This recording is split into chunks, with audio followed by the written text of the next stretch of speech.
Kasi maraming tao ang naghahanap ng kung tama ba to. Mali siguro yung ganung mindset nila kaya hindi nila masuntungan. Ang tama yung sabi po ninyo na ang ibabato ng Lord na kasagutan, yung pag-ibig na yung Yes, pagyakap niya. opo. Yun po yung pinaka-confirmation mo na natanggap mula sa Panginoon na masasabi kong totoo pala talaga ito. Opo. And naalala ko nung time na yon, nung gabi na yon.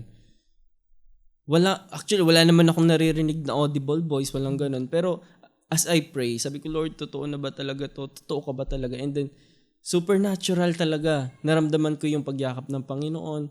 And then, umiiyak na lang ako. And then, sabi ko sa Panginoon, Lord, baka hindi ka totoo. Tapos, ang sabi niya sa akin, deep inside my heart, eto na, the Holy Spirit is testifying.